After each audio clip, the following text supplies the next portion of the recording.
Welcome back to another video. And chapter 9, the voyage home. So sit back and relax. And here we go.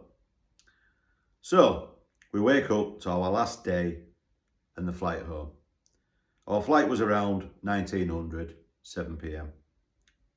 So after leaving the digs at midday, we just plodded around, just thinking we want to be picked up and home. Eventually the transfer bus came, a hot couple of hours on a bus ahead of us. The bus was only about quarter full when we got picked up, but our Scottish girls were on, so we went and sat across from them. At least we had company to make the trip back to the airport go quicker and a little bit more bearable.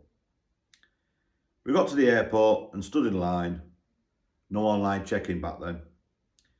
And it seemed like we were in the queue for hours and it was still very hot. Finally, we got to the front, bags gone and boarding cards in hand. And comparing with the girls, we were just a row or two apart. So through security we go, if you can call it security back then, through to the other side. The Geordie girls were not far behind, so we all hung around together for the flight. I suddenly remember about my chain one of the girls asked to wear. I did not have the bottle to ask for it back, but one of the Scottish girls did and gave it back to me. I know I was a little shy back then, believe it or not. Back then you could go outside on the balcony and watch the planes land and take off. And if you're a smoker, obviously go for a smoke. Life was very different back then, but it just shows you how far we have come in a short time. And so we were called to the gate and onto the plane we get. Feeling hot and tired, we find our seats and settle in for the journey back to Blighty and Newcastle Airport. We're up and down chatting to the lasses and vice versa, and have one last drink with them before the seatbelt sign comes on and the "we will be shortly landing at Newcastle" booms out from the stewardess.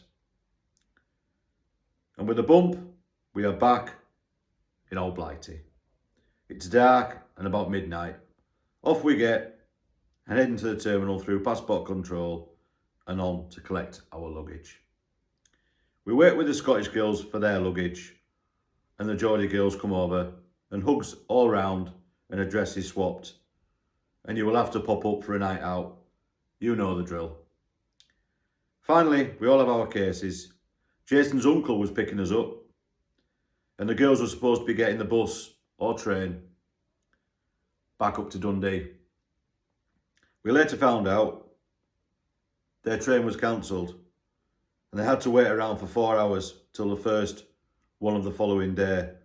But luckily, one of the bus drivers who was off duty let them sleep on the bus for a couple of hours. So that was very kind of them.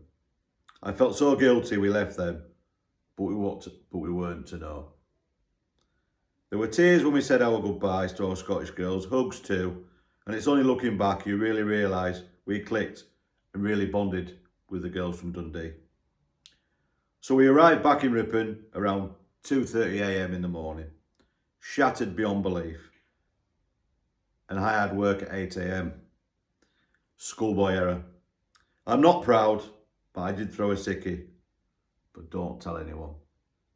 I definitely wasn't in a state to do any work. It's true what they say, you need a holiday to recover from your holiday. We did a pop-up one day and look in on two of the Geordie girls to say hi, which was nice. One of them worked in a hairdresser's in Biker, as I remember. I swapped a few letters with one of our Scottish girls and she was going to send some photos. But sadly, that never happened. So sadly, it's one holiday I have no material memories. But as you have read, it's all remembered, up top. Hence why I wanted to get it wrote down while I have those fantastic memories to share with you. I really could not have wished for a better first holiday abroad, and I'm so glad it was Greece. We met some great people out there, but Elaine and Gillian are two people I will always remember fondly, who made our holiday special. And of course my partner in crime, Jason. Great memories of Sidari 91, where I guess I first lived that dream. A big thank you to all that have listened to me and watched the videos, listened to my story. Thanks for your likes, your loves and your comments, both on here, YouTube and Facebook. Look out for my next Greek Odyssey in due course, which will be Crete 92.